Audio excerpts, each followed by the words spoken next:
नमस्कार,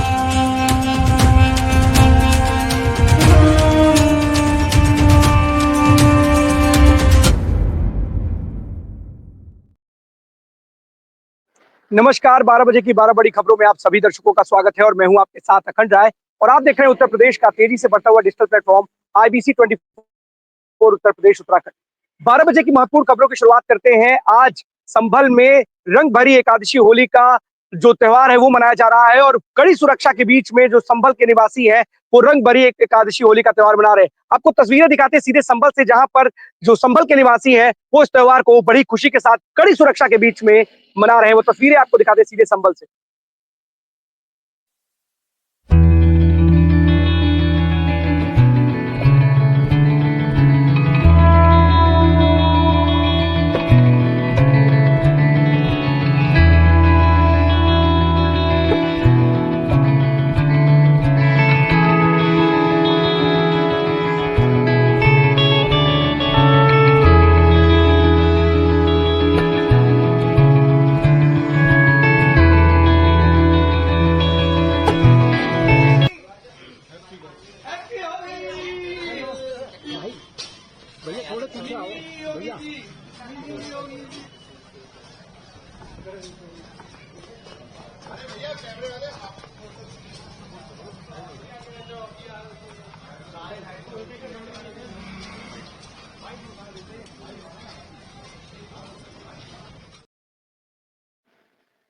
तो आप देख रहे थे कि जो संभल के सीओ हैं अनुज चौधरी, वो गश्त कर रहे थे, उनकी पूरी टीम थी और लगातार जो कड़ी सुरक्षा है वो संभल में वहां पर लगातार बनी हुई है। दंगे की वजह से, हिंसा की वजह से, और कल एक और अप्रिय घटना घटी। एक भारतीय जनता पार्टी के एक नेता की हत्या भी कर दी गई संभल में, जिसके बाद वहां पर थोड़ा सा माहौल जो है वो खराब हुआ, क्योंकि जो वहां पर भारतीय जनता पार्टी के जो नेता थे वो 2004 में मुलायम सिंह यादव के खिलाफ उपचुनाव भी लड़ चुके थे और कई महत्वपूर्ण पदों पर भी रह चुके थे। और जो खबर आ रही है कि उनको एक जहरीला इंजेक्शन लगा करके जो हत्यारे थे वो भाग गए, जिसके बाद उनकी मौत हो गई।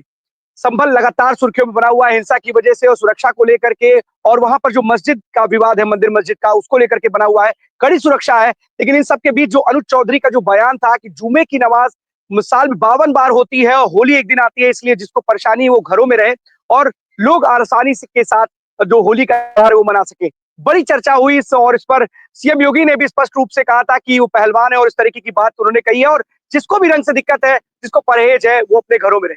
आपको बता दें कि खेल मंत्रालय द्वारा WFI का जो निलंबन था उसे रद्द कर दिया गया है। अब उस जो फैसले पर, खेल मंत्रालय के इस फैसले पर पूर्व प्रमुख WFI के जो प्रमुख थे और भाजपा के नेता बृजभूषण शरण सिंह ने खेल मंत्रालय का और भारत सरकार का धन्यवाद ज्ञापित किया। आपको सुनाते हैं क्या कुछ कहा है भाजपा नेता बृजभूषण शरण सिंह ने। हमको भी जानकारी मिली है और आज लगभग 26 महीना तक ये संघर्ष चला और भारतीय संघ को आज सरकार ने बहाल कर दिया है। इसलिए सरकार को, खेल मंत्री को हम धन्यवाद देना चाहते हैं, क्योंकि इस प्रकरण से अगर नुकसान किसी का हुआ है तो खिलाड़ियों का हुआ है। एक तो जूनियर खिलाड़ियों का हुआ, दूसरे जो कमजोर राज्य के बच्चे हैं उनका बड़ा नुकसान हुआ। लेकिन देर आए दुरुस्त आए, 26 महीना लगा और 26 महीने के बाद कुश्ती पर ये जो बादल संकट का छाया हुआ था ये समाप्त हुआ। षड्यंत्रकारी जो भी ग्रहण के रूप में इसमें लगे थे, उनकी मंशा पूरी नहीं हुई और इसलिए ज्यादा पुरानी बातों में न जा करके हम यही कहेंगे कि जो फेडरेशन है वो सुचारू रूप से। तो आप बृजभूषण शरण सिंह को सुन रहे थे और देखिए एक तरीके से उन्होंने धन्यवाद भी ज्ञापित किया, लेकिन कटाक्ष भी किया कि देर आए दुरुस्त आए। साथ ही साथ उन लोगों को भी षड्यंत्रकारी बताया और बताया कि किस तरीके से जो नौजवान थे, जो खिलाड़ी थे, युवा खिलाड़ी थे, उनको इससे बहुत भारी नुकसान हुआ है। अब चलते हैं अपने सभी सहयोगियों के पास, एक एक करके हमारे साथी स्क्रीन पे जुड़ेंगे जो आज की बड़ी खबरें उनके शहरों की है वो हमारे दर्शकों को बताएंगे। तो सबसे पहले हमारे साथ इंद्रवीर जुड़ रहे हैं रायबरेली से। इंद्रवीर, कौन सी बड़ी खबर है रायबरेली से आज की? सर देखिए, जिस तरीके से आज जो है 2 दिन बात करें तो जो है त्योहार होली का त्योहार जो है आना है और इससे शासन प्रशासन और खास करे बात करें तो ट्रैवलिंग को लेकर के क्या जो है आगे ट्रैवलिंग को लेकर के क्या जो है होने वाला है और जिस तरीके से खासकर दिल्ली मुंबई से जो भारी तादाद से यूपी और बिहार से जो लोग आते हैं वो ट्रैवलिंग करते हैं, खासकर उत्तर प्रदेश की बात करें तो उससे उत्तर प्रदेश सरकार की तरफ से आज हमारी मौजूदगी जो है वो एआरटीओ ऑफिस में है और हमारे साथ एआरटीओ परिवर्तन जो है मनोज कुमार सिंह है, उनसे जानेंगे कि सर क्या-क्या जो है किया जा रहा है इस होली के त्योहार को लेकर के और क्या संदेश आप पब्लिक को देना चाहेंगे? और इस पूरे विषय पे अगर बात करें तो क्या-क्या जो वाहन चल रहे हैं, बड़े वाहन जैसे अगर रोडवेज बस है और भी जो ट्रैवल प्राइवेट है, जो और वॉल्वो वगैरह आपकी तरफ से किया जा रहा है, उस पे बात करते हैं हमारे साथ जो है मनोज सिंह। सर सबसे पहले स्वागत है आपका आदित्य 24 पर। थैंक यू सिंह साहब। सर क्या-क्या जो है किया जा रहा है? अगर बात करें तो खासकर त्योहारों को लेकर के इस होली पे कि किसी तरीके की किसी भी यात्री को कोई दिक्कत परेशानी ना और आप द्वारा क्या-क्या दिशा निर्देश? देखिए, आप अवगत हैं महाकुंभ का पर्व अभी कुछ दिन पहले समापन हुआ है और प्रयागराज से जुड़ा हुआ जनपद हमारा रायबरेली है। तो हमारी तैयारियां उस समय से बड़े ट्रैफिक को मैनेज करने को लेकर के लगातार चल रही हैं। माननीय मुख्यमंत्री जी द्वारा सड़क सुरक्षा राज्य स्तरीय सड़क सुरक्षा समिति की बैठक के निर्देश दिए गए हैं। उसी क्रम में परिवहन आयुक्त महोदय और जिलाधिकारी महोदय द्वारा और पुलिस अधीक्षक महोदय द्वारा भी सतत रूप से ऐसे वाहनों को चेक करने और ऐसा कोई भी वाहन सड़क पर न संचालित हो जिसके प्रपत्र पूर्ण ना हो। दूसरी जो बड़ी समस्या त्योहारों में होती है ओवरलोडिंग की, जो हमारी गाड़ियां खासकर दिल्ली या गुजरात या अन्य जनपद अन्य प्रदेशों से आती हैं, उनमें कई बार लोग घर पहुंचने के जल्दी में निर्धारित क्षमता से अधिक लोग बैठ जाते हैं। तो उनको लेकर के हम लोग विशेष रूप से सतर्क हैं और मेरे साथ मेरी सहयोगी यात्री कर अधिकारी रेहाना जी हैं। तो व्यापक चेकिंग अभियान जिलाधिकारी महोदय और पुलिस अधीक्षक महोदय के निर्देशन में चल रहा है। दूसरी बात जो जनपद वासियों से मेरी अपील होगी कि तो बड़ा एक विषय होता है कि होली के त्योहार में खासकर उल्लास में लोग नशे का सेवन भी करते हैं। तो पहली चीज तो नशे का सेवन सीमित मात्रा में यदि करें तो बहुत अच्छा रहेगा। दूसरी चीज, नशे की दशा में किसी भी हालत में आप वाहन नहीं चलाएंगे। किसी भी दशा में आप इस वाहन को आपको चलाना जरूरी है, मजबूरी है, तो आप नशा न और यदि नशा कर लिए हैं तो वाहन न चलाएं। दोनों चीजें एक साथ करेंगे तो आप अपने लिए भी नुकसान पहुंचाएंगे और खासकर जो सड़क में लोग चल रहे हैं, चाहे वाहन हो चाहे पैदल यात्री हो, उनका जीवन का भी खतरा आप पैदा करेंगे। जी सर, आप कुछ सवाल पूछ सकते हैं।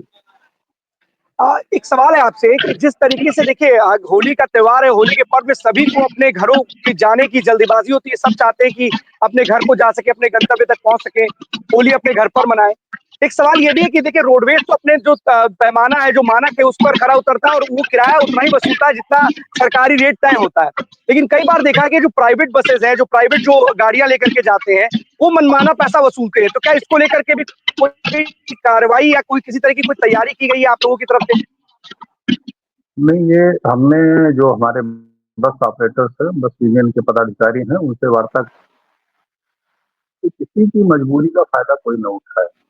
जो निर्धारित दरें हैं, जो शासन द्वारा निर्धारित, अधिक कोई वसूलता पाया गया तो उसके विरुद्ध कड़ी से कड़ी कार्रवाई की जाएगी। देखिए, खुशियों का पर्व है और किसी की खुशियों के पर्व में उसकी पहुंचने की जल्दी के क्रम में उससे अनावश्यक रूप से कोई वसूलेगा तो उस पर कार्रवाई होगी। एक सवाल ये भी है कि रायबरेली जो आप लोगों की पहल है, कितनी ज्यादा कितनी संख्या में बसों को लगाया गया है? क्योंकि बहुत सारे लोग हैं आने जाने के लिए इंतजार करते हैं। तो क्या कितनी बसों की संख्या कि जो सुगम बना सके यात्रियों की, और जो जनता जो जाना चाहती है अपने घरों के लिए?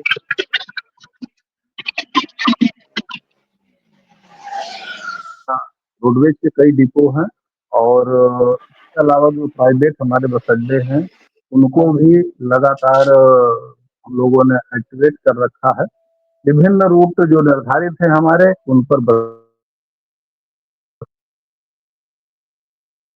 मात्रा में चल रहे हैं, कहीं कोई ऐसी असुविधा नहीं है अखंड जी। और हमारा प्रयास है कि जैसे हम महाकुंभ पर्व को रायबरेली जनपद में बिना कि जाम के सुचारू रूप से पूरा महाकुंभ का पर्व का समापन हुआ है। उसी तरह से ये होली का पर्व भी सकुशल संपन्न होगा। बिल्कुल, आप जैसे अगर अधिकारी रहेंगे और आप लोग अगर अपनी ज़िम्मेदारी का ठीक से निर्वहन करेंगे, तो मुझे लगता है कि उत्तर प्रदेश वासियों और जो भी जनता खुशहाली के साथ अपने पर्व को मना पाएगी। बहुत बड़ा पर्व होता है और सभी चाहते हैं कि अपने घर, अपने गंतव्य तक हम आसानी से पहुँच सकें, और अगर सरकार और प्रशासन पूरी मुस्तैदी के साथ उनके इस हर एक कदम का ध्यान रखता है, तो मुझे लगता है कि बहुत-बहुत बधाई के पात्र हैं आप जैसे अधिकारी। बहुत-बहुत धन्यवाद आपका हम आईबीसी से बात करने के लिए। इंद्रवीर? थैंक यू अखंड जी। अगर जैसे आपने देखा कि मनोज सिंह जो है यहाँ जो परिवर्तन है परिवर्तन है सॉरी। और जिस तरीके से आने वाले कोई भी फेस्टिवल हो अखंड, और हम ज्यादातर अगर कोई बड़ा फेस्टिवल होता है तो आपके हम हमने लास्ट दीपावली भी आपके ऑफिस से ही कवर किया था, और अभी होली है, तो ऐसा कोई भी फेस्टिवल होता है जिससे हमारी नजर बनी रहती है कि हम उनसे जारी जानकारियों से बात करें कि आपके द्वारा इसको क्या किया जा रहा है, और आगे किस बड़े पैमाने पर ये सुरक्षा को देखते हुए आपका नजरिया क्या है और किस तरीके से विभाग दे रहे हैं। बिल्कुल इंद्रवीर, बहुत-बहुत धन्यवाद आपका इस महत्वपूर्ण जानकारी के लिए। अवनीश हमारे साथ जुड़े हुए कानपुर से। अवनीश, कौन सी बड़ी खबर है कानपुर से आज की? अखंड दो खबरें हैं, दो खबरों में बात करेंगे। पहली खबर है जो यहाँ पर विधायक थे इरफान सोलंकी, उनकी जमानत कल मंजूर हुई है। लगभग 8 मुकदमे उनके ऊपर दर्ज हैं आगजनी के मामले को लेकर के, जिसमें से 6 मुकदमों में उनकी जमानत हो गई है। वहीं जो उनकी पत्नी है, जो नवनिर्वाचित विधायक है नसीम सोलंकी, उनका साफ तौर पर कहना है कि जो जनता है, जनता ने अपना इंसाफ कर दिया है। अब जो कोर्ट है उसको इंसाफ करना है। फिलहाल कोर्ट ने भी इंसाफ करना शुरू कर दिया है।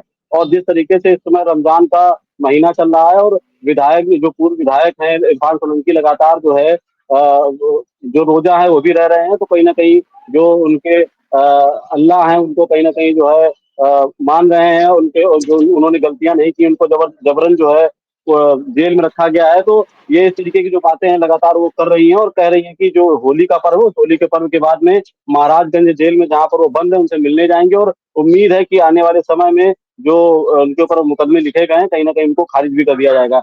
वहीं दूसरा जो मामला है वो इस तरीके से है कि जिलाधिकारी जो जितेंद्र राज सिंह है लगातार जो कार्रवाइयां कर रहे हैं, उन्हीं में से लेकर एक कार्रवाई हुई है जो पन्नियां जो होती हैं, जो एक ऐसा कचरा होता है जिसको डिस्पोज करने की व्यवस्था कानपुर के पनकी में एक की गई थी, जहां पर एक प्लांट लगाया गया था। एक प्राइवेट कंपनी जो उसका जो है निर्वहन कर रही थी, तो उसमें कहीं ना कहीं कमी पाई गई है और सही से जो कचरा है उसको डिस्पोज नहीं किया जा रहा था, जिसको लेकर के उन्होंने काफी नाराजगी जताई और साफ तौर पर जो नगर निगम है उसको आदेशित किया है कि इस कंपनी का जो काम है उसको बंद कर दिया जाए। और क्योंकि ये एक पर्यावरण से मिला जुला जो मामला है, पर्यावरण से ही रिलेटेड मामला है, जिसको लेकर के उनका साफ तौर पर जिलाधिकारी का कहना है कि किसी भी तरीके की कोई लापरवाही नहीं मानी जाएगी, क्योंकि पर्यावरण लगातार जिस तरीके से दूषित हो रहा है उसको शुद्ध करने की जरूरत है। और इस तरीके के लोग जो लगातार जो पर्यावरण के साथ में खिलवाड़ कर रहे हैं, जो एक व्यवस्था सरकार के द्वारा बनाई गई है कि जो इस तरीके का जो कचरा उसको डिस्पोज किया जाए, अगर उसमें भी कोई लापरवाही करेगा तो उसको बख्शा नहीं जाएगा। तो उनका साफ तौर पर कहना है कि जो इस वक्त कार्यकारी जो संस्था है उसको बंद कर दिया जाए। अवनीश, पहली खबर पे आते हैं। देखिए, 8 में से आपने बताया 6 मामलों में इनको जमानत मिल गई है, तो क्या अभी जेल में ही रहेंगे इरफान सोलंकी, की उनके बाहर आने का रास्ता जो है वो साफ हो गया है? नहीं नहीं, अभी जेल में ही रहेंगे। 2 मामले ऐसे हैं अखंड जिनमें इनको जमानत नहीं मिली है। एक मामला इनके ऊपर गैंगस्टर का लिखा हुआ है और एक मामला है कि फर्जी आधार कार्ड के माध्यम से कहीं ना कहीं इन्होंने एक ट्रेवल किया हुआ है, जिसको लेकर के मुकदमा दर्ज हुआ था। 2 ऐसे मामले हैं जिनमें अभी उम्मीद है कि शायद इनमें अभी जमानत नहीं मिलेगी। फिलहाल जो 6 मामले उनमें जमानत जो मिली हुई है उसमें अभी जेल से बाहर आने की कोई बात सामने नहीं आई है। जो 2 मामले अभी बाकी है, क्योंकि एक गैंगस्टर का मामला है और एक इस तरीके से फर्जी तरीके से आधार कार्ड बनाने का मामला है। बड़े मामले इनको कहा जा सकता है, तो इनमें जमानत मिलना भी आसार नहीं दिख रहे हैं। बिल्कुल अवनीश, देखिए एक बात मैं कहूंगा कि देखिए सबको अपनी अपनी बात रखने का हक और अधिकार है, लेकिन सबसे बड़ी बात है कि इस तरीके के जो मामले होते हैं, अगर इस तरीके की बड़े गंभीर धाराओं में अगर आपके खिलाफ मामले दर्ज है, तो आप अपने आप को कैसे कह सकते हैं कि मैं बेकसूर हूँ? क्या अदालत ने आपको बेकसूर, क्या आपको आरोप मुक्त कर दिया है? आप अपने घर वाले हैं, घर वालों की चीजें हैं, और कई तस्वीरें हमने भी देखी है अवनीश आपके माध्यम से, किस तरीके से दिखाया कि पुलिस बल के भी, मतलब पुलिस सुरक्षा के बीच में या कहीं जेल जाते वक्त भी उनका जो एक अलग अवतार नजर आता है, एक कहते हैं कि निडर स्वभाव। तो जब ये विधायक रहे होंगे तो इन्होंने किस तरीके के कारनामे किए होंगे? क्या सारे के सारे जो आरोप हैं वो सारे के सारे आरोप गलत हैं? कोई आरोप आप पर लगा है वो सही नहीं हो सकता क्या? या हमारे देश की न्यायपालिका ऐसी है कि हमारे देश की न्यायपालिका बेकसूर लोगों को जेलों में चढ़ा रही है? आपके ऊपर इतने गंभीर मुकदमे दर्ज हैं, अगर धाराओं में मुकदमे दर्ज है तो कुछ तो वजह होगी, कोई तो आधार होगा। क्या आप सीधे तौर पर न्यायपालिका कोई दोषी ठहराने का काम करते हो, आपके आपके परिजन? बिल्कुल अखंड, बिल्कुल सही बात है। जिस तरीके से कार्रवाइयाँ की गई हैं, तो कहीं न कहीं जो मामले दर्ज हैं, उनमें कुछ न कुछ सच्चाई ज़रूर रही होगी, जिसकी वजह से जो है इनको पुलिस के द्वारा इनको जो है मुकदमे दर्ज किए गए, उसके बाद में इनको जेल भेजा गया और आगे कार्रवाइयाँ चल भी रही हैं। जिस तरीके से लगातार पुलिस साक्ष्य जुटा रही है और साक्ष्य के आधार पर कोर्ट में मामलों के साक्ष्य पेश कर रही है, तो क्योंकि देखिए ज़मानत की व्यवस्था जो है ऐसी होती है, जिसको ज़मानत जो हत्या करता है उसको भी ज़मानत मिल जाती है। लेकिन जिस तरीके से अगर कहा जाए कि पूरी तरीके से अगर बरी कर दिया गया है या मामले खत्म हो गए हैं, तो मामले खत्म नहीं हुए हैं। इन 6 मामलों में जज सिर्फ जमानत मिली है और ये मामले खत्म नहीं हुए हैं, तो इनको ऐसा नहीं कहा जा सकता है कि मामलों में बरी हो गए हैं या ये मामले इन्होंने जो ये घटनाएँ थी इन्होंने कारित नहीं की हुई हैं। जब ये इन मामलों में पूरी तरीके से बरी हो जाएँगे, पूरा निष्पक्ष रूप से कहीं न कहीं जो फैसला है उसको दिया जाएगा, वो इनके पक्ष में रहेगा, इनके या इनके विरोध में रहेगा और देखने वाली बात होगी। लेकिन फिलहाल 2 मामले अभी ऐसे हैं जिनमें जमानत नहीं मिली है और अभी ये फिलहाल जेल में रहने वाले हैं। बिल्कुल, ये वैसे माननीय है जिनके ऊपर आपराधिक मुकदमे दर्ज है और ये जेल में सलाखों के पीछे हैं। लेकिन उसके बावजूद भी कहते हैं कि हमने तो कोई कर्म किया नहीं, हमें साजिशन फंसा दिया गया। बहुत से नेता हैं और बहुत बड़े-बड़े अपराधी जो नेता बन गए हैं, बहुत सारे उनके ऊपर भी मुकदमे चल रहे हैं। क्या ये मान लिया जाए कि वो लोग जो न्यायपालिका हमारी है, वो इतनी छोटी न्यायपालिका है कि ऐसे अपराधियों को जानबूझ करके रख रही है, छोड़ दे रही है और इनको फंसा करके रख रही है? कुछ तो आपराधिक रिकॉर्ड होगा आपका। कुछ ना कुछ ऐसे अपराध के जो कहते हैं अपराध के साथ-साथ आपके कुछ ऐसे सबूत होंगे जिसकी वजह से न्यायपालिका आपको जमानत नहीं दे रही है। कौन सी सरकारें किसी को बैठा करके रख सकती है? क्या सुप्रीम कोर्ट है, हाई कोर्ट है, निचली अदालतें हैं? कि निचली अदालत के बाद आप हाई कोर्ट का दरवाजा खटखटा सकते हैं, हाई कोर्ट के बाद आप सुप्रीम कोर्ट का दरवाजा खटखटा सकते हैं। लेकिन क्या आप मानते हैं कि पूरी जो न्यायपालिका है वो भ्रष्ट है, ध्वस्त है कि आपको आपके ऊपर बेफिजूल में आप बेकसूर हैं और आपको उन्होंने सलाखों में इतने दिनों से जेल में रखा हुआ है? सबसे बड़ी दिक्कत ये है अवनीश कि हमने मान लिया कि मैं ही सही हूँ, सामने वाला गलत है। हम अपने अपराधों से अपने आप को मुक्त कर लेते हैं और खुद ही बोल देते हैं कि मैं आरोप मुक्त हूँ। सामने वाला जो जज है, जिसके पास अधिकार है, वो जो सारी चीजें देखता है, उसके पास नहीं, उसकी बातों को तो हम निराधार बता देंगे। लेकिन हम खुद ये तय कर लेते हैं कि हम तो भैया सच्चे आदमी थे, सीधे सरल आदमी थे, हमको जानबूझकर फंसाया गया, राजनीतिक द्वेष के कारण हम आज सलाखों के पीछे सड़ रहे हैं। फिलहाल आपने जो कर्म किए हैं वो आपके सामने है और बहुत सारे लोग ऐसे नेताओं के लिए या जो नेता बन गए हैं, जो माननीय बन गए हैं, उनके लिए भी ये सीख है कि कोई भी ऐसा कर्तव्य, ऐसा कार्य ना करे जब आप सत्ता और उसके संरक्षण में हो और सत्ताधारी दल के नेता हो, क्योंकि आगे चल करके वो आपके लिए मुसीबत का सबब जरूर बनेगा। बहुत-बहुत धन्यवाद आपका इस तमाम जानकारी के लिए अवनीश। आदर्श हमारे साथ जुड़े हुए आदर्श हरदोई से कौन सी बड़ी खबर है? जी, अगर हम बताना चाहें हरदोई जनपद की सबसे बड़ी खबर ये आ रही है कि हरदोई जनपद में डीजल को लेकर चोरी की वारदातें कई दिनों से सामने आ रही थी। लेकिन अब आज एक पाली थाना क्षेत्र का मामला है। वहां पर एक अभियुक्त ने अपने घर के एक पेट्रोल टंकी के बाहर बस को खड़ा कर दिया था। उसके बस से 200 लीटर डीजल भी चोरी हो गया था और उसके बाद में एक ट्रक जो था उसमें भी 650 लीटर डीजल की चोरी को पकड़ा गया था। उसकी FIR पाली थाना क्षेत्र के अंदर की गई थी और वहां पर FIR करने के बाद में वहाँ पाली थाना क्षेत्र पुलिस ने टीम को गठित किया और उसकी पकड़ने के लिए उसको मौके पर लगाया गया। कल पाली थाना क्षेत्र में 7 लोगों को पकड़ा गया जिनके पास से एक हीरो कार बरामद की गई और रेकी और वो पिटिया वगैरह बरामद की गई है। और जो 7 गिरफ्तार किए गए ये सभी लगभग शाहजहांपुर और शाहबाद के रहने वाले हैं। इनके ऊपर मुकदमा पंजीकृत करके जेल को भेज दिया गया। बहुत अच्छी कार्रवाई है क्योंकि इस तरीके से देखिए चोरी की भी एक अलग ही है। कुछ कोई अपने कहते हैं कि शौक पूरा करने के लिए चोरी कर रहा है, कोई अपने मतलब अपने परिवार चलाने के लिए चोरी कर रहा है। लगातार चोरी की घटनाएं घटती जा रही है और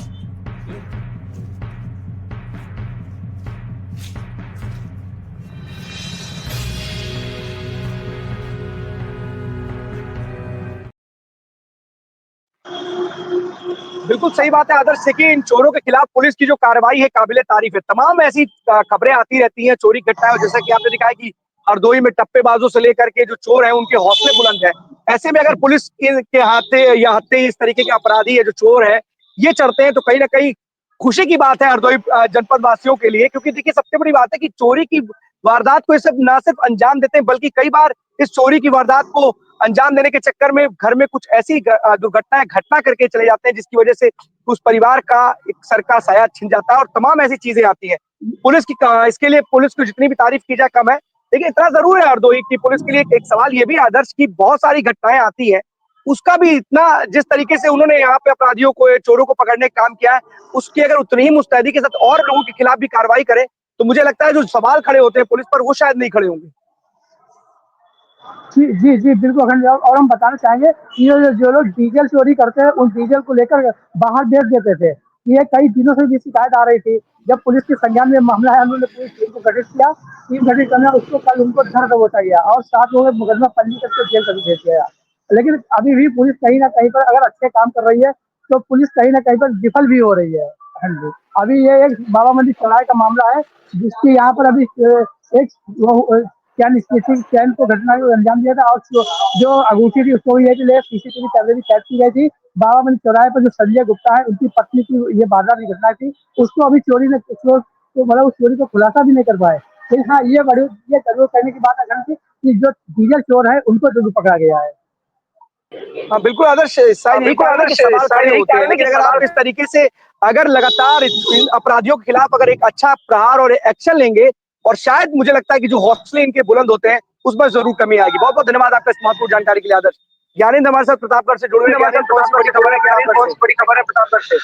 बिल्कुल देखिए अखंड, कल बात हो रही थी रघुराज प्रताप सिंह राजा भैया को लेकर के, और मैं ये नहीं कहूंगा कि उनकी ओर से बयान आया है, लेकिन उनके रिश्तेदार और उनके काफी करीबी और उत्तर प्रदेश और प्रतापगढ़ से एमएलसी कुंवर अक्षय प्रताप सिंह गोपाल जी का एक बयान है। मैं पहले ये चाहूंगा कि अपनी टीम से कि उन्होंने एक ऑडियो संलग्न किया है ट्वीट में, उनका वो पूरा ट्वीट, और अगर वो ऑडियो सुना सके तो एक बार सुना दे, फिर उसके बाद मैं इनका ट्वीट पढ़ता हूँ कि क्या है पूरा मामला। राजा भैया और उनकी सास, ये दो लोग बात कर रहे हैं भावनी सिंह को लेकर के, और बात करें तो भावनी सिंह का जो नाम उनकी माँ ले रही हैं वो मोनू के नाम से उनको बुलाया जाता था। एक बार अगर ऑडियो प्ले हो जाए तो आगे की बात पूरी हो सके।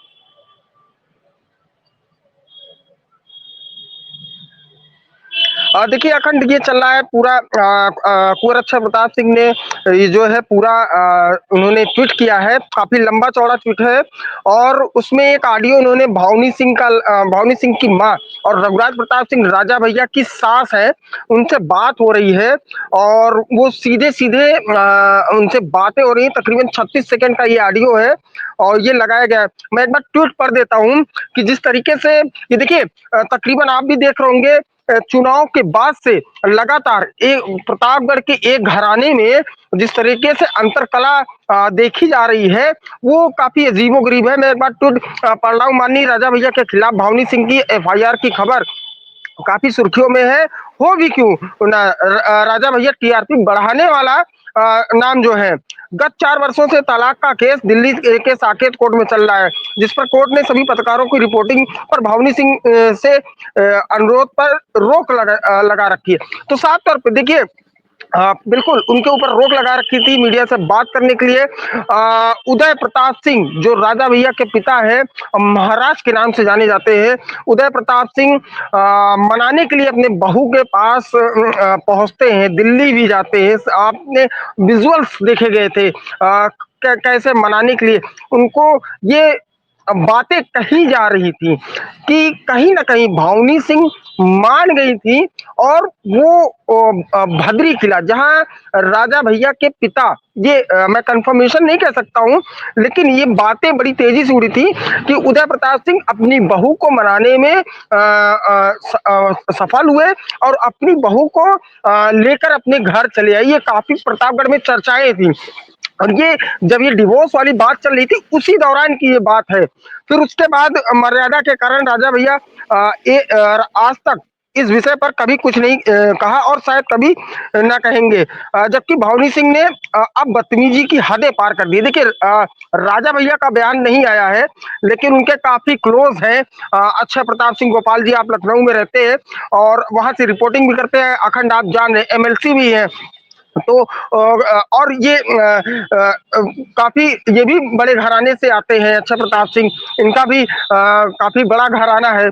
तो काफी क्लोज है मेरे ऊपर, भैया के सहयोगी सेवकों और ऊपर बिल्कुल देखिए, लखनऊ में भी इनके ऊपर मुकदमा लिखाया गया, साफ तौर पे कहा गया, इनकी बहन ने लिखाया, भावनी सिंह ने लिखाया इनके ऊपर मुकदमे। इन्होंने कहा कि फर्जी है पूरी तरीके से। तो काफी लंबा चौड़ा ट्वीट है, आपने भी पढ़ा और शायद ये आपने कल देख भी लिया होगा।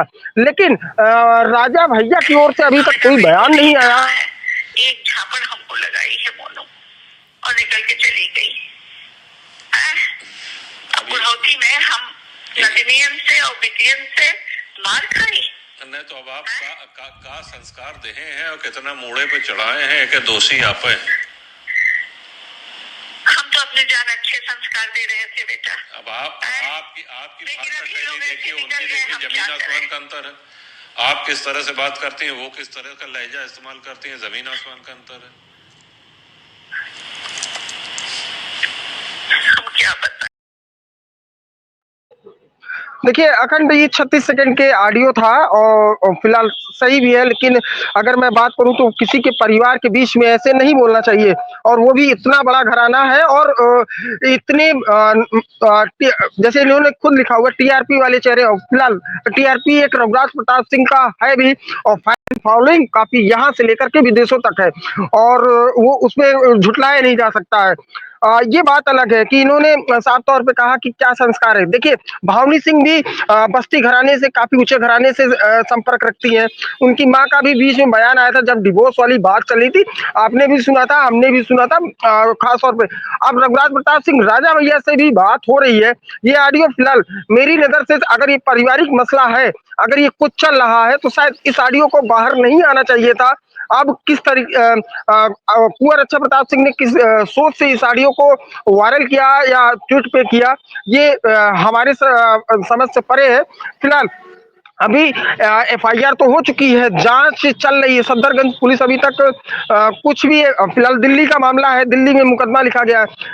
रघुराज प्रताप सिंह राजा भैया हर बार होली में प्रतापगढ़ ही रहते थे और तकरीबन 3 से 4 दिन पहले आ जाते थे, और ये कहा जाता है कि बेती कोठी पे 3 दिन पहले से ही रंग खेलना शुरू कर दिया जाता है। मतलब मैं आज की बात करूं, आज 11 है, 14 को होली है, तो आज रघुराज प्रताप सिंह राजा भैया को बेती पे होना चाहिए था, बट बेती पे मेरी अभी तक जो जानकारी है, मैंने पता भी किया, राजा भैया अभी तक नहीं आए हैं। तो ये साफ महसूस होता है कि थोड़ा सा उनको भी क्षति लगी है, क्योंकि उनके छवि को कहीं ना कहीं जिस तरीके से धूमिल किया जा रहा है, तो उनको भी एक क्षति लगी है।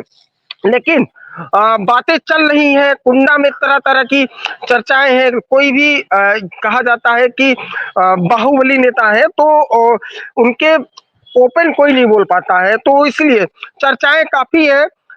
मोनू भावनी सिंह जो जिस तरीके से कुंवर अच्छा प्रताप सिंह ने ऑडियो संलग्न करके लिखा है, फर्जी मुकदमा कहा है, और ये भी कहा है कि इनके पास कोई प्रूफ नहीं है, और एक तरीके से अगर कहें तो इन्होंने साफ तौर पे लिखा है कि राजा भैया की मां से गाली गलौज मारपीट तक करते थे। तो ये बहुत बड़ा आरोप है अक्षय प्रताप सिंह का, और मेरे हिसाब से अब शायद कोई ना कोई एक्शन इधर से भी होगा, हो सकता है कोई ना कोई मुकदमा भी इधर से भी लिखाया जाए। फिलहाल ये आने वाला वक्त बताएगा, और किसी का पारिवारिक मसला है, इस पे ज्यादा कुछ बोलना मेरे हिसाब से नहीं, लेकिन चर्चाएं बहुत है।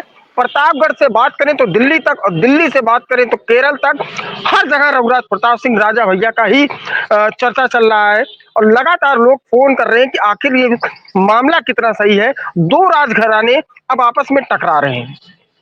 अखंड यानी बिल्कुल सही बात है कि पारिवारिक कला जिस तरीके से बाहर निकल करके आती है, तो जो लोग होते हैं ना, उसमें मजे लेते हैं। मजा लेने के लिए उनके पास एक मुद्दा है, और कहीं से भी अगर आप आते हैं, मतलब देश के किसी कोने से भी आते हैं, तो इस तरीके के परिवार की जो छवि होती है वो भी धूमिल होती है।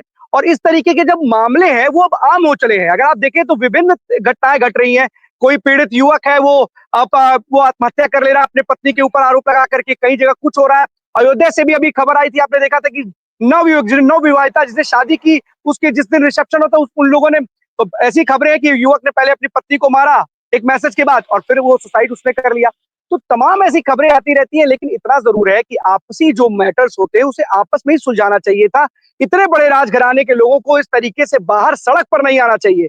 कोई भी हो, अगर हम ये कहते हैं कि अगर इस तरीके के मामले अगर समाज में आएंगे, निकलते, क्योंकि मैसेज भी है, बहुत सारी घटनाएं, देखिए हर चीज में एक मैसेज छिपा होता है। अगर इस तरीके से पारिवारिक बहुत बड़े, क्योंकि इतने वर्ष पुरानी, फिर शादी को भी कई वर्ष बीत चुके हैं, उसके बाद इस तरीके की घटना घटित होती है और एक मजा लेने के लिए एक मुद्दा मिल जाता है। कहते हैं चाय पर चर्चा वाली कहानी है कि चाय पर चर्चा हो रही है हर जगह। जैसे आपने बोला कि हर जगह, सच में राजा भैया एक प्रमुख चेहरा है, एक बड़ा चेहरा है और एक बाहुबली नेता के साथ साथ एक प्रभाव वाले क्षेत्र में किस तरीके से लोकसभा चुनाव में राजा भैया की जो बात थी, उन्होंने कहा कि मैं किसी के साथ नहीं, उसका कितना खामियाजा भुगतना पड़ा और कैसे जो दूसरा दल है वो जीत में अपनी जीत को कन्वर्ट कर पाया। देखने वाली बात थी। ओहदा और रुतबा नहीं है, बहुत बड़ा रुतबा है। तो सवाल लगातार खड़े होते हैं कि ऐसे मामलों को अंदर ही सुलझाना चाहिए। अगर उन्होंने कुछ किया और अगर कोई ऑडियो उन्होंने वायरल किया, तो आगे चल करके चीजें बढ़ती चली जाएंगी। और समाज, आपको भी पता है कि समाज क्या टिप्पणियां करेगा, क्या चीजें करेगा। बिल्कुल, देखिए अखंड बात साफ है कि जब इन्होंने डिवोर्स फाइल किया था तो उन्होंने काफी गंभीर आरोप लगाए थे। एक पत्रकार के साथ शारीरिक संबंध, जब मैं बेती हाउस रहती थी, बेती कोठी पे रहती थी, तो उन्होंने एक साफ तौर पे आरोप लगाए थे भावनी सिंह ने कि हमारे ऊपर पिस्टल तान दी थी, मेरे बहन के ऊपर पिस्टल तान दी थी। इन्होंने, भावनी सिंह ने अब इस एफआईआर में भी आरोप लगाया है कि जब हम लोग कमरे में होते थे तो बहन को भी साथ में इन्होंने घसीटा। देखिए आरोप किस तरीके से लगाना, लेकिन उसको सिद्ध करना बहुत बड़ी चीज होती है। रघुराज प्रताप सिंह, आपने चुनाव की बात की थी, उन्होंने कहा था कि मैं किसी साइड नहीं रहूंगा, आप लोग अपना मत खुद डिसाइड कर लें। तो वहीं मैं वहां उस जनसभा में मौजूद था, तुरंत ही समाजवादी पार्टी के नारे लगने लगे थे।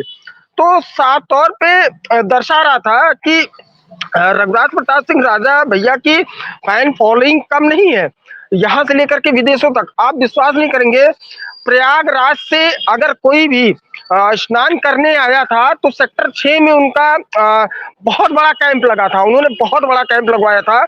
अब रघुराज प्रताप सिंह से मिलने के लिए अगर उनको नहीं पता था कि सेक्टर 6 में वो नहीं, उनको नहीं जानकारी थी, वो सीधे कुंडा का लोकेशन डालते थे राजा भैया से मिलने के लिए। जब उनको वहां से पता चलता था फिर वापस जाते थे। सोचिए, ये फैन फॉलोइंग थी, उनको ये पता था कि एक बार प्रयागराज से निकल गए तो फिर एंट्री नहीं पाएंगे।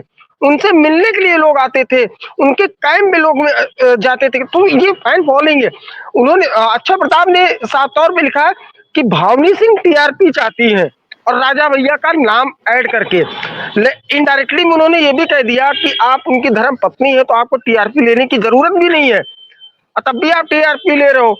फिलहाल पारिवारिक मसला था, उन्होंने इनडायरेक्टली में बहुत कुछ लिखा है कि अगर पारिवारिक मसला था तो आपको बैठ के बातें करनी चाहिए थी। अगर इतने आप 1995 में आपकी शादी हुई, तकरीबन 30 से 35 साल हो चुके हैं शादी को, अब आप बाहर क्यों लेकर आ रहे हो, गड़े मुर्दे क्यों खाड़े जा रहे। अगर मैं पूरा ट्वीट को पढ़ूं तो समझने का प्रयास किया जाए तो पूरे ट्वीट में ये समझाने का प्रयास किया गया कि आप इतने सालों बाद आप गड़े मुर्दे उखाड़ रहे हो, किसी की राजनीतिक करियर के ऊपर आप उंगली उठा रहे हो, किसी के इतने बड़े घराने के ऊपर आप करियर उठा रहे हो, उंगली उठा रहे हो, तो साफ तौर पे जाहिर है कि अब आना और भावनी सिंह का इस तरीके से पहले डिवोर्स फाइल करना, फिर गोपाल जी के ऊपर बिजनेस को लेकर के एफआईआर कराना, गाली गलौज की एफआईआर कराना, फिर उसके बाद रघुराज, पहले तो राजा भैया को इन्वॉल्व नहीं किया गया था, सिर्फ डिवोर्स फाइल की गई थी, गोपाल जी को इन्वॉल्व किया गया था। अब आपने राजा भैया को भी इन्वॉल्व कर दिया और साथ में उनकी माता जो को भी इन्वॉल्व कर रहे हैं, वो भी एक राजघराने की बहू है, आपकी सास है, और आप 30 से 35 साल बाद आप उनको इन्वॉल्व कर रहे हो। तो बहुत 75 वर्षीय माँ के ऊपर तो रघुराज प्रताप सिंह राजा भैया को कहीं ना कहीं ठेस तो पहुंची होगी अगर उनकी माँ को अब इन्वॉल्व किया जाए। उनके फिलहाल पिताजी के ऊपर तो अभी तक कोई ऐसा आरोप तो नहीं देखने को मिला, क्योंकि ससुर थे, मनाने भी गए थे, कोई ऐसा अभी तक इन्वॉल्वेशन नहीं दिखा है। लेकिन अगर माँ के ऊपर आप ऐसा आरोप लगा रहे हो तो कहीं ना कहीं राजा भैया को भी ठेस लगी होगी, क्योंकि जहां तक मेरी जानकारी है, जहां तक मैं जितना जानता हूँ, राजा भैया अपनी माँ को बहुत मानते हैं और माँ को माँ समान है, तो ठेस कहीं ना कहीं रघुराज प्रताप सिंह राजा भैया को पहुंची होगी। इसीलिए देखिए, लास्ट टाइम तलाक वाले मामले में उन्होंने विधानसभा के बाहर कुछ थोड़ा सा बोला था, कुछ ज्यादा नहीं बोला था, लेकिन इस पूरे मामले में अभी तक इन्होंने कोई भी बयानबाजी या एक एक्स हैंडल पे उन्होंने अपना ट्वीट भी नहीं किया। तो साफ तौर पे समझ में आ रहा है कि कहीं ना कहीं राजा भैया को बिल्कुल ज्ञानेंद्र, सही कह रहे हैं आप। और देखिए, छवि की बात है और मुझे लगता है कि एक बड़े व्यक्तित्व की छवि को धूमिल करने का भी कार्य होता है। और देखिए, आरोप लगाना बहुत आसान होता है, उसको सिद्ध करना बड़ा मुश्किल काम होता है। और सबसे बड़ी बात है कि देखिए, माँ है, अगर आपकी लड़ाई है तो उस लड़ाई में अगर किसी को शामिल करना है, माँ के ऊपर आरोप लगाना है, वो गलत है।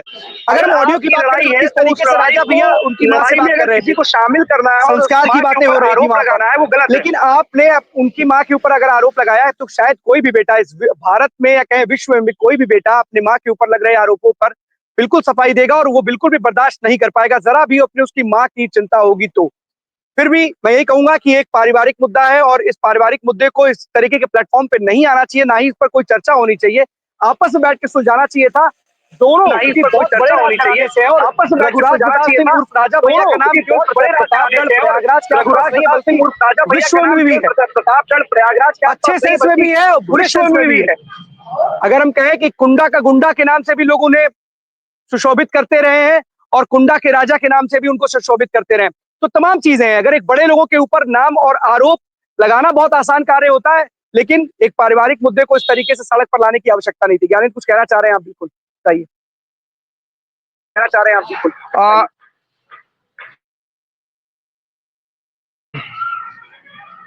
अखंड एक चीज कहूंगा कि मैं अपनी एज की बात करूंगा और मैं अपने पुरानियों से भी बात करूंगा। राजा भैया की माँ को मैं अपने एक्सपीरियंस बता रहा हूँ कि आज तक कोई एक पिक तक नहीं देखा है। सोचिए, आज भी कहा जाता है कि अगर वो निकलती हैं तो घूंघट में निकलती हैं, सांस्कारिक बहू की तरह है। 75 वर्षीय माँ है तब भी आज भी वही चीज है। आप सिर पल्लू जितना रखा जाता है, मैंने देखा नहीं है, ये सिर्फ मैंने सुनी हुई बातें मैं आपको बता रहा हूँ। ये कहा जाता है कि आज भी उनके सिर के ऊपर पल्लू होता है, वो घूंघट में ही निकलती हैं, चाहे वो भद्री ही किले में क्यों ना हो, तो घूंघट में। तो देखिए, ये संस्कार है। और एक राजघराना मूवीज में काफी देखे गए हैं, वेब सीरीजों में देखे गए हैं कि जो राजस्थान में, जैसे आप कह सकते हैं, राजस्थान में आज भी पल्लू रहता है। प्रयागराज में राजस्थान की काफी महिलाएं आई थी, पल्लू उनके था। तो वही चीज आज भी कह सकते हैं कि संस्कार। रघुराज, आपने कहा कि कुंडा का गुंडा, वो छवि जब उनकी थी तब थी। आज की डेट में राजा भैया ऐसे व्यक्तित्व के नाम पे जाने जाते हैं कि इनके पास दूर दूर से आते हैं। कही जाती है कि राजा भैया की अदालत चल रही है, ना थाना ना कोर्ट, ऑन द स्पॉट फैसला होता है। और ऐसी चीज कही जाती है कि जो राजा भैया अगर कहते हैं तो दोनों लोगों को आपत्ति नहीं, क्योंकि उनका फैसला जो होता है ना, दोनों पार्टी को सही लगता है। और भविष्य में ये मेरी जानकारी है कि कुंडा का अगर आप FIR उठा के देख लेंगे तो जमीनी विवाद, अगर मैं नगर कोतवाली की बात करूं, कुंडा कोतवाली की बात करूं, तो जमीनी विवाद अगर यहाँ 100 होगा ना तो वहां 10 होंगे जो राजा भैया के पास नहीं जाते हैं। मैं ये इसकी गारंटी दे। और जो विवाद होते हैं वो सीधे राजा भैया के दरबार, अगर आज राजा भैया खेती पहुंचे होंगे तो वहां दरबार उनका लग चुका होगा। लोग इतना मानते हैं, जिस अगर कोई एजेड आदमी आता है, बूढ़ी माँ तक आती, मैंने ये अपनी आंखों से देखा है, राजा भैया अपनी कुर्सी छोड़ के अगर माँ बैठने लायक है तो उनके साथ जमीन पे ही बैठ जाते। ये राजा भैया का अब व्यक्तित्व है, जो पहले लोग उड़ाते थे और अब मैंने जो सामने से देखा है वो सिर्फ कहीं सुनाई बातें थी, एक उनकी छवि क्रिएट की गई। लेकिन आज की डेट में जब तक मैं उनसे देखा हूं या मिला हूं तो उनकी एक छवि एक दूसरी मेरे व्यक्तित्व में है। फिलहाल मैं इस टॉपिक पे आता हूँ कि सिर्फ एक चीज को लेके मैं बात कहूंगा, उनकी माँ का नाम अब शादी के बाद ले आना ये बहुत ही गलत बात थी। आप राजा भैया के ऊपर आरोप लगा देते तो एक बार वो चल जाता, लेकिन माँ को, वो 75 से 80 साल की वर्षीय माँ है, अब आरोप लगाना मेरे हिसाब से गलत है। और मैं फिलहाल मेरा ये पॉइंट ऑफ व्यू था, क्योंकि राजा भैया की माँ को आज तक किसी ने पिक तक नहीं देखी है, और भावनी सिंह आप तो उसी घर में थी, उनके ऊपर आरोप लगाना ये कहीं ना कहीं गलत रहा। ज्ञानेंद्र बिल्कुल सही कह रहे हैं आप, और तमाम ऐसे मामले आते हैं कि जिस तरीके से परिवार वालों को ही घसीटने का काम करते हैं। जब इस तरीके के मामले आते हैं तो उसमें परिवार वालों को घसीटने का काम किया जाता है। बहुत गलत चलन है और प्रचलन है, क्योंकि इस तरीके से आपको अगर परेशान करना है, अगर आपको सच में कोई दिक्कत है तो जिस व्यक्ति से दिक्कत है आप उसका ही नाम तो डालोगे। ऐसा थोड़ी ना कि सबको, पूरे परिवार वालों को। अगर हम यहाँ देखते हैं कि दहेज उत्पीड़न का मामला या कोई FIR लिखाई जाती है तो उसमें दहेज उत्पीड़न की बात सास ससुर बहनोई ननद चाचा चाची भाई भाभी जितने लोग होते हैं उसको सम्मिलित करा दिया जाता है, और एक बहुत बड़ी एक गलत प्रथा चलती आ रही है। और शायद इस बात का ध्यान उनको रखना चाहिए था। आपके साथ अगर इतना बुरा व्यवहार किया गया था तो क्या इतने वर्षों तक आप उस घर में रह पाते? शायद नहीं रह पाते। फिर भी आपकी पीड़ा आप जानते हैं, आपकी क्या पीड़ा है उस पर हम कोई टिप्पणी नहीं कर सकते, और ना हमारा कोई हक है अधिकार है कि हम उस पर कुछ बोलें। लेकिन इतना जरूर है कि किस तरीके के मामलों को अगर आपस में बैठ के सुलझा लिया जाएगा तो ज्यादा बेहतर होगा। बाकी समाज में न्याय व्यवस्था है और उस न्याय व्यवस्था के ऊपर विश्वास करना चाहिए। अगर कोर्ट आपको मना कर रहा है कि इस तरीके की बातें अब बाहर ना करें तो आपको भी उसका ध्यान रखना चाहिए, और साथ ही साथ किसी की छवि का भी ध्यान रखना चाहिए। हम अपने मन में अपने मन से अपने बातों से किसी को अगर आहत कर रहे हैं तो ये सोचना चाहिए कि उस आहत का रिजल्ट बहुत कुछ हो सकता है।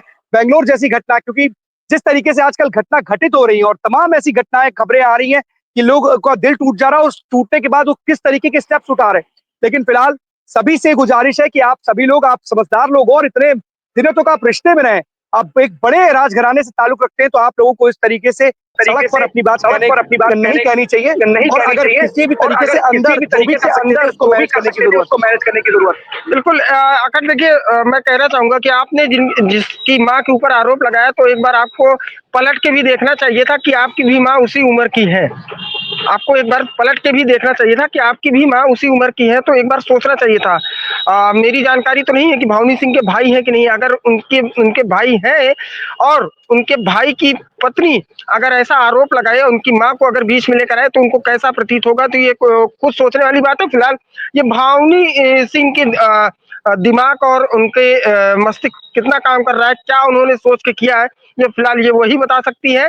फिलहाल उनका पारिवारिक निजी मामला है, उसमें ज्यादा हस्तक्षेप नहीं करना था, क्योंकि अक्षय प्रताप सिंह का ट्वीट आया था, एक ऑडियो उन्होंने उसमें संलग्न किया था, तो इस पे बोलना अति आवश्यक था, क्योंकि राजा भैया उनकी माँ से किस तरीके से बात कर रहे हैं, किस लहजे में उनको सम्मान दे रहे हैं, वो सुनाना जरूरी था। एक बार वो ट्वीट मैं कह सकता हूँ कि हाँ शायद थोड़ा बहुत कहीं ना कहीं राजा भैया का कुछ ना कुछ शब्द तो होंगे ही, तो एक बार उसको दिखाना जरूरी था और पब्लिक को बताना भी जरूर, क्योंकि पब्लिक के माइंड्स में अलग अलग बातें घूमती रहती हैं, तो वो बताने के लिए अति आवश्यक था। तो वो IBC 24 ने वो काम किया, समझाने का प्रयास किया। एक चीज था कि उनकी माँ को, क्योंकि हर एक जगह पे उस ट्वीट में कहीं ना कहीं इनडायरेक्टली और डायरेक्टली में भी माँ को जो है संलग्न किया गया है। अक्षय प्रताप सिंह ने अपने एक्स हैंडल पे लिखा है, तो माँ के ऊपर टॉपिक था, तो एक तरीके से माँ कहीं ना कहीं राजा भैया को क्षति पहुंची है, तभी उन्होंने अपने से नहीं करके अपने रिश्तेदार और MLC गोपाल जी से एक्स पे एक संदेश भिजवाया है, और काफी सारी प्रतिक्रिया आ रही है, काफी सारे रिप्लाई आ रहे हैं। तो ये पूरा था, बताना अति आवश्यक था, ना बताते तो पब्लिक के बीच में अभी भी वो माइंड्स अभी भी चलता ही रहता कि आखिर बातें क्या हो गई। बिल्कुल सही कह रहे हैं, तो जो जवाब आएगा वो भी आपको सुनना ही पड़ेगा। और शायद ये कहते हैं ना, क्रिया की जो क्रिया होती है उसकी प्रतिक्रिया होती है, तो हर क्रिया की प्रतिक्रिया होती है। फिलहाल ये आपसी मामला है, और आपसी मामले में अगर आपसी तरीके से आपस में बैठ करके अगर इसको सुलझा लिया जाएगा तो शायद कोई दिक्कत नहीं होगी। ऐसे बहुत बहुत धन्यवाद आपका इस महत्वपूर्ण जानकारी के लिए।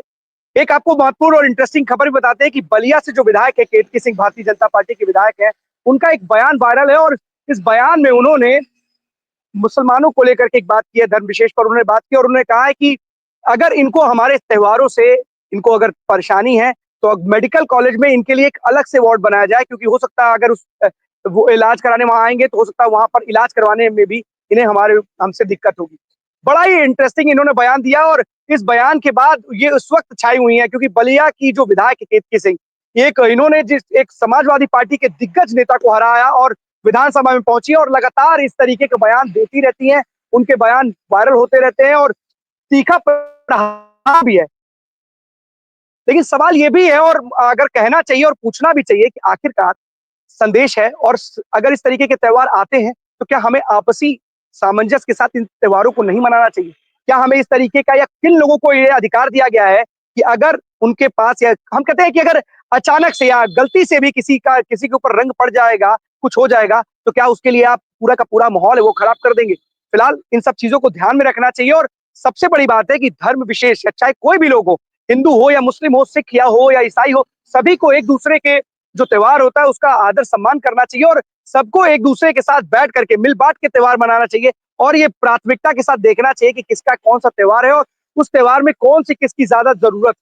हमें लगता है कि अगर इस तरीके की बातें आए तो शायद ना तो संभल के सीईओ अनुज चौधरी को इस तरीके के बयान देने की जरूरत पड़ेगी, ना ही वहां के विधायक को बयान देने की जरूरत पड़ेगी, ना समाजवादी पार्टी के जो बड़े नेता हैं उनको ये कहना पड़ेगा कि जब हम आएंगे तो आपको जेल भेजेंगे, या फिर केतकी सिंह या और जो तमाम विधायक नेता या आम जन मानस है वो इस तरीके की टिप्पणी कर सके, क्योंकि आप लोगों के कुछ गलत फैसले, कुछ लोगों के, क्योंकि सौहार्द बिगाड़ने के लिए कुछ ही लोग जिम्मेदार होते हैं। बहुत से यहाँ के भी मौलाना है जिन्होंने स्पष्ट रूप से कहा कि होली का त्योहार है और होली के त्योहार में अगर उस दिन रमजान की जो नमाज होगी अगर थोड़ी लेट हो जाएगी तो उसमें कोई दिक्कत नहीं है, तो इस बात का भी मानना चाहिए। बहुत सारे ऐसे लोग हैं जो चाहते हैं कि आपसी जो सौहार्द है वो बना रहे, किसी प्रकार का मतभेद ना हो, लेकिन कुछ जो कहते हैं ना कि शरारती तत्व होते हैं जिनका मकसद एक होता है कि किस तरीके से जो ये भाईचारा बना हुआ है इसको तोड़ा जा सके, उनको बस केवल एक मौका चाहिए और इस मौके का फायदा उठा करके ही वो किसी ऐसी एक माया जाल, एक षड्यंत्र रचने का काम करते हैं जिससे कि हमारे भारत में जो लोकतांत्रिक व्यवस्था है और जो भाईचारा जो साफ तौर पर देखा जा सकता है उस पर खलल पैदा हो सके, लोग एक दूसरे के साथ टकराव करें और ऐसी स्थितियां पैदा हो जाए कि लोगों के मन में एक दूसरे से मनमुटाव हो जाए। फिलहाल ऐसी स्थितियां बनती जा रही है, लगातार जो नेता है वो एक दूसरे पक्ष के लिए ऐसे शब्दों का इस्तेमाल करते चले आ रहे हैं कि जो एक खाई है लगातार बढ़ती जा रही है। फिलहाल लोगों को इस बात का विशेष ध्यान रखना चाहिए और अपने मस्तिष्क का, अपने दिमाग का इस्तेमाल करते हुए सोचना चाहिए कि कौन हमारे हित की बात कर रहा है, कौन अहित की बात कर रही है, क्योंकि ये राजनेता सिक्योरिटी में घूमते हैं। आप सभी लोगों से बार बार गुजारिश करेंगे, ये जो राजनेता होते हैं इनको फुल प्रूफ सिक्योरिटी मिली होती है, भारी सुरक्षा के बीच में चलते हैं और इनके चहेते भी कई सारे हैं, तो ये तो चढ़ाए देंगे आपको और अगर आप इनके चढ़ावे में आए तो आप, हमें यकीन है कि जिस तरीके से संभल में घटना घटित हुई, कौन लोग मारे गए, किनके ऊपर, क्योंकि आपसी अगर लड़ाई होगी तो उसमें अपने ही लोग मरते हैं, जो सारे के सारे लोग होते हैं अपने लोग को आप खोते हो। तो इस बात का विशेष ध्यान रखिए कि किसी के बहकावे में आने की आवश्यकता नहीं है। आप सभी लोगों को अपना त्योहार अपने अपने तरीके से आराम से मनाना चाहिए, किसी भी प्रकार से, क्योंकि सबको भाईचारे दिखाने की है। और अगर मुझे लगता है कि अगर इस तरीके की बातें हैं और अगर हम सभी के, हमें भी, अगर हम हिंदू हैं तो हमें उनका भी ख्याल रखना चाहिए, अगर वो मुस्लिम है तो उन्हें हमारा ख्याल रखना चाहिए। हम दोनों के पर्वों का विशेष ध्यान से, विशेष रूप से ख्याल रखेंगे तो हमारा जो भाईचारा है वो लगातार बढ़ता रहेगा। किसी भी नेता के चक्कर में ना आए, किसी भी नेता के बहकावे में ना आए।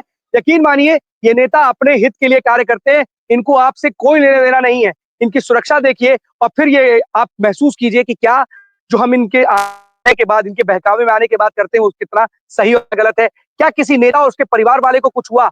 अगर हुआ है तो केवल आपके अपने को कुछ हुआ है, इसलिए किसी के बहकावे मत आइएगा, क्योंकि अगर आप खो जाएंगे तो आपके परिवार का वो सहारा चला जाएगा जो शायद जिसके बलबूते पर आप खड़े हो और आप उसको जिंदगी में वापस पा नहीं पाएंगे। फिर भी लास्ट अपील आईबीसी अपने दर्शकों से करता है कि अपने त्योहार को खुशियों के साथ मनाइए और एक ये त्योहार है, एक ऐसी मिसाल पेश करिए कि एक आसानी के साथ, एक सद्भाव के साथ, एक सौहार्द के साथ ये त्योहार जो हम दोनों हिंदू और मुस्लिम या सिख ईसाई किसी का भी त्योहार हो, हम आपसी भाईचारे के साथ बड़ी शालीनता के साथ मनाते हैं। तो 12 बजे 12 बड़ी खबरों में आज के लिए बस इतना ही। कल हम आपके सामने फिर से होंगे। तब तक के लिए दीजिए हमें इजाजत। धन्यवाद।